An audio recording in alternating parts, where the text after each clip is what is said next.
Nako, eto. Pulong Duterte, mga kababayan. Kung naaalala nyo po, kung naaalala nyo po, itong si Senator Trillanes, mga kababayan, last month kasi uno na tayo ngayon, kinasuhan si dating Pangulong Duterte. Di ba? Mga kababayan, o di ako nagkakamali. Tapos ngayon naman po, yung anak naman ang kinasuhan. Si Pulong Duterte, mga bossing. Pumalag na dyan. No? Si Pulong. Kung natatandaan nyo po, mga kababayan, siguro may mga 5 o 6 na taon, nasa Senado silang dalawa No?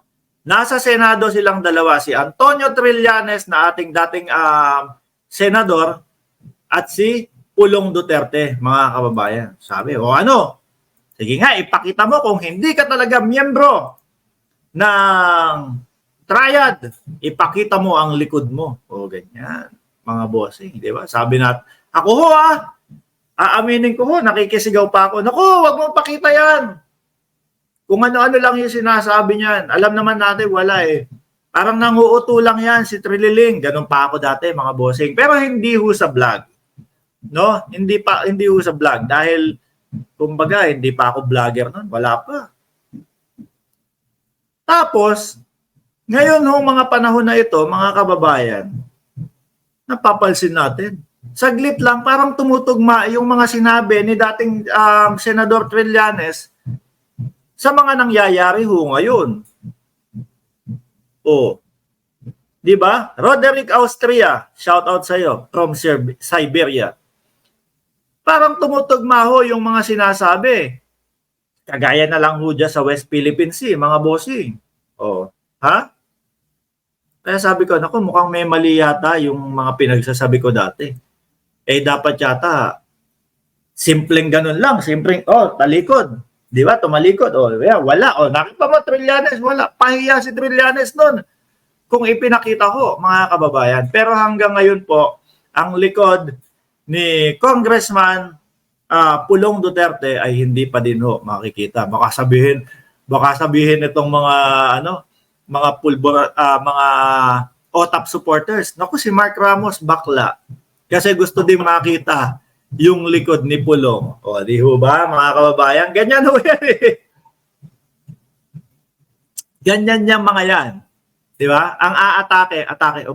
Bading yan si Mark Ramos kasi gusto din makita yung likod ni Pulong. Yun, napakasimple lang. Di ba? Dati pang issue yun. Sabi dito, ni Pulong, sagot niya doon sa kaso ni Trillanes, this is a welcome development daw po, mga kababayan. Mas maganda ito, dahil sa Korte ng Pilipinas ang pagdinig at hindi sa Korte ng Facebook at utak ng isang Trililing na sundalong kanin daw po, mga kababayan. Naalala ko, di ba? Yan ang tawag natin kay dating Senador Trillanes, mga bossing. No. Sir Mark, nilabas na niya yung tattoo. Aba, nilabas na? Anong tattoo yun? Yan, mga kababayan. Yung unang mga sentence na yan, this is a welcome development.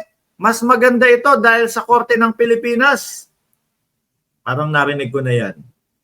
Kay Kibs, narinig ko yan, mga bossing. No? Kay Kibuloy, narinig ko yan. Ayoko diyang umattend sa Senado, sa Kongreso. No?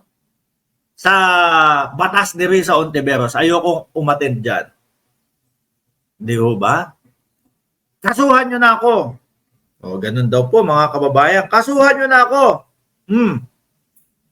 Naku, nilabas pala talaga. Grabe. Nilabas na pala yung likod. Siya ba to mismo? Hindi natin sure. Ayan daw po. Politiko, ayan. Aba, ang laking dragon Kita yung guhit ng wet packs. Ano ba yan? Di ho ba, mga kababayan? Ayan, nilabas na. Ano ibig sabihin nito? Si dating Senador Trillanes na ang niyan.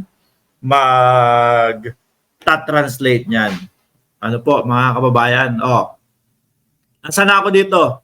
Di ba etong mga sinasabi nila, mga bossing, na sa korte nyo ako kasuhan, diyan tayo magharap. Mas okay yan para sa amin. Ang problema ho, mga bossing, pagka yung nagpatawag na ang korte, pag umakyat na sa korte, mga kababayan, not available na po sila eh. No? Not available na po sila eh, mga kababayan.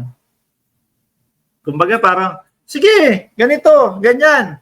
Sa korte nyo, ano yan, ilabas yan. Sa korte natin pag-usapan yan. Pagdating sa korte, wala na.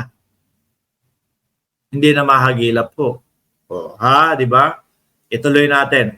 I have always maintained my innocence and I am confident that the judicial process will clear my name. Yan ang maganda ho, mga kababayan.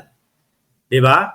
Yan ho ang maganda, mga bossing. Talagang kung a-attend si Congressman Pulong Duterte, magkakalabasan na ng katotohanan to. Makikita ng taong bayan po. Syempre, hanggat wala pong husga ang korte, mga kababayan, inosente po ang Congressman Pulong Duterte. Pero, yan ang kapal nung hawak na mga papeles ni dating Senador Trillanes. Mga bossing. No? Panigurado, nandyan ho siguro lahat. Malalaman natin kung peke lang. Ay, hindi. Mukhang hindi peke ito, mga kababayan, yung mga hawak na papel. Kasi may butas ng puncher. May ano may passenger ho eh. Sa mata ni Bato de la Rosa, authentic na ho ito. Mga kababayan, may passenger Buti napansin natin yun. Ayan, buti napansin natin, mga kababayan, na naka-passenger pala. Ibig sabihin, may butas ng puncher yan, mga bossing. Ay, nako.